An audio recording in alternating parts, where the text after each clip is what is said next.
Our overlords at Facebook are at it again, announcing today that President Trump will be banned from their platform until at least January 7th, 2023. That date is significant because it conveniently prevents Trump from posting anything leading up to the 2022 midterms, which I believe could be the biggest midterm election in our country's history. And of course, Team Biden, led by head propagandist Jen Psaki, is now taking a victory lap. I think as we look at it, we learned a lot from President Trump, the former president, over the last couple of years about his behavior and how he uses these platforms. It feels pretty unlikely that the zebra is going to change his stripes over the next 2 years. We'll see. Well, it's very interesting that I feel the same way about Joe Biden as the zebra that's never going to change his stripes. She's annoying, that lady, I have to say. For all the sniveling reports from the media now coming out of that room you just saw there, claiming President Trump is politically dead, they are certainly going to unprecedented lengths to make sure that he's canceled. So what is President Trump's reaction to the continuation of the ban? Well, joining me now to discuss this is Senior Advisor to President Trump, Jason Miller. Jason, great to see you again. Grant, good evening. So, what does the president say? I gotta believe. Does he even care?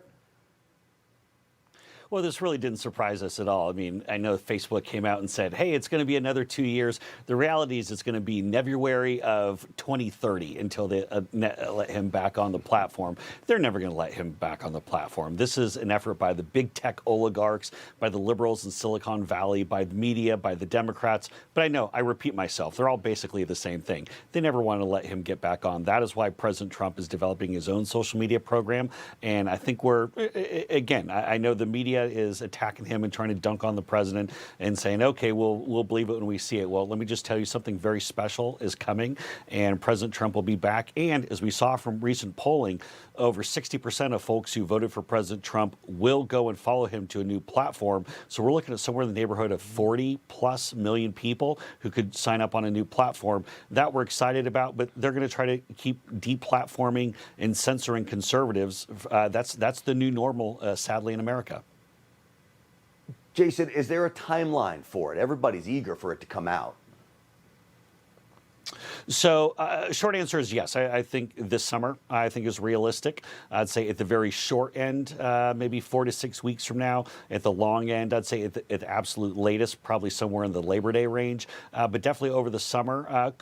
Could potentially see even as close as 4th of July. That might be pushing things just a little bit. But the good news is there are some things that are being developed. They're in the beta testing phase. President Trump needs to make a final decision on what direction he wants to go. I think he's taken somewhere in the neighborhood of 24, maybe 30 different pitches and presentations. But what he's going to come out with is going to be very special. And Grant, I promise you, I'm not just blowing smoke at you. This will knock your socks off. All right, this is great because I think this is the first actual real confirmation that something is definitely coming. We've been speculating, so we'll be looking forward to that. I've got to ask you, do you, the president, others on the team, regret not doing more about social media when you were in office and had a chance to rein these mother scratchers in, for lack of a better term? You know, that's a really good question, because I think that you can look at it both ways. I think you can look at it and say that we should have done more. Obviously, President Trump had been pushing on the Section 230 repeal. He had been hammering on a number of things. But I think for many folks, look, myself included, probably never thought that they actually would push the nuclear button with regard to outright deplatforming a sitting President of the United States. I mean, we're now, these few months after President Trump has left office, but to think that Facebook and Instagram and Twitter would actually remove the most powerful man in the entire world from social media just because they're so bitter about his politics and they want to shut him up, I think a lot of folks didn't think that was ever really going to happen, but it did. It sure did. You know, I was talking with some friends, and this is the first time. Look, many of our rights have always been under attack. Certainly our Second Amendment rights have been under attack. This is the first time I can remember that really our First Amendment rights, free speech, is under attack in so many places where we went through so much history as America. We always had free speech. It doesn't seem like we have it anymore, but the president certainly does. He's going to speak for the Republican Party in North Carolina coming up. What can we expect, Jason? Yeah, and the one thing I'd throw in there real quick, Grant, is you make a great point about these efforts to deplatform the president, but it's also in what they choose to cover and what they don't want to cover. So, for example, the way they never covered Tony Bobulinski. They didn't cover the Hunter Biden laptop from hell scandal. And so they're even look at President Trump came out and said that China should have to pay $10 trillion in reparations for destroying the world economy for COVID.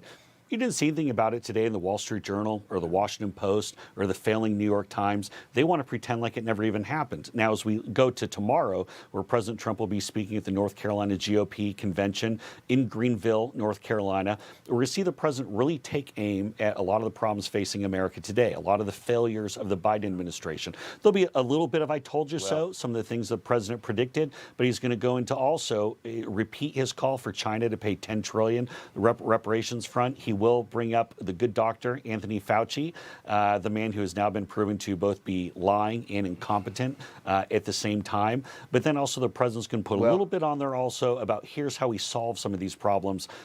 But he's going to make it fun. It's a Saturday night speech, and don't worry, it's not going to be boring. I can guarantee you that.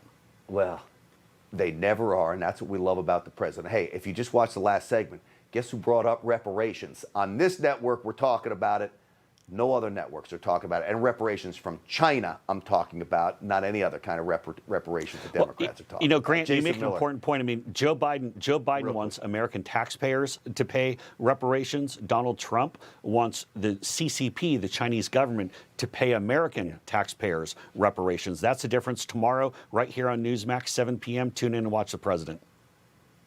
Well, I love it, and that is a huge distinction between both of these guys. Jason Miller, always great having you on the program. Enjoy the weekend. We'll see you again soon.